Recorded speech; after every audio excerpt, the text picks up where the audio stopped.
আবু যর রাদিয়াল্লাহু তাআলা আনহু বলেন, আমি একদিন নবী করিম সাল্লাল্লাহু আলাইহি সাল্লামের নিকট উপস্থিত ছিলাম। এমন সময় আমি তাকে বলতে শুনেছি, নবী সাল্লাল্লাহু আলাইহি সাল্লাম বলছেন, আমি এমন কিছুর ব্যাপারে ভয় পাচ্ছি যা আমার উম্মতের জন্য দাজ্জালের চেয়ে ভয়ঙ্কর। আবু যর রাদিয়াল্লাহু তাআলা বলেন, তখন আমি ভীতু হয়ে গেলাম।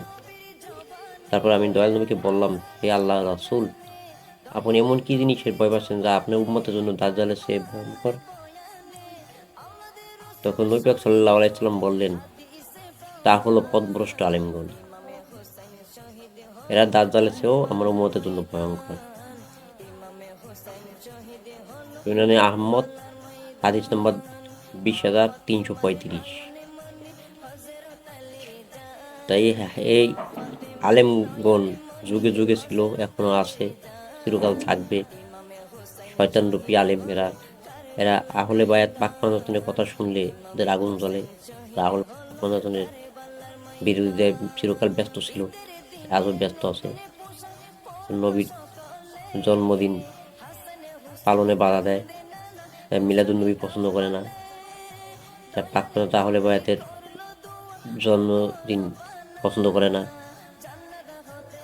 চিরকাল এজিদপন্থী ছিল, এখন এজিদপন্থী আছে। এরা মুআবিয়া এজিদপন্থী। এজিদের যুগে এরা, মুআবিয়ার যুগে এরা 70,000 মসজিদের নবী করিম সাল্লাল্লাহু আলাইহি সাল্লামের আহলে বায়াতের গালিগালাজ করতো মসজিদে মিম্বারে বসে।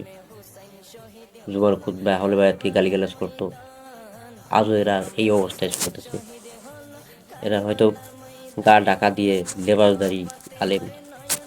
তাই সকলকে সাবধান করার তৌফিক দান করুক আল্লাহ পাক। সবাইকে হেদায়েত দান করুক। সবাই সাবধান থাকবেন। যারা পাক পাঞ্জাত আহলে বায়াতের বিরোধিতা করে তাদের থেকে যেন আল্লাহ পাক দূরে রাখে, ঈমানকে যেন আল্লাহ পাক শক্ত রাখে, এই কামনা করি। এর দেখলে একবারে চিনবেন এরা পাক পাঞ্জাত আহলে বায়াতের বিরোধীর কথা বলে। তাই একটা কথা বলতে চাই, পাক পাঞ্জাত আহলে বায়াত ছাড়া নাজাত পাওয়ার কোনো উপায় নেই। পাক পাঞ্জাত হলো নাজাতের তরি। এই নাজাতের তরিতে উঠতে গেলে এক পাক পাঞ্জাত আহলে বায়াতকেই লাকড়ে ধরতে হবে। পাক পাঞ্জাত মাওলা আলী আলাইহিস সালাম, মা ফাতেমা এবং হাসান হোসেন এবং আমার দয়াল নবী, 5 জন পাক পাঞ্জাত আহলে বায়াত।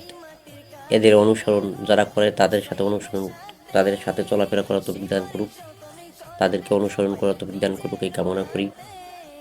যারা এদেরকে ভালোবাসে আমরা তাদেরকে ভালোবাসবো, যারা এদের বিরোধিতা করবে আমরা তাদেরকে ঘৃণা করব। এই আমাদের আশা, কামনা।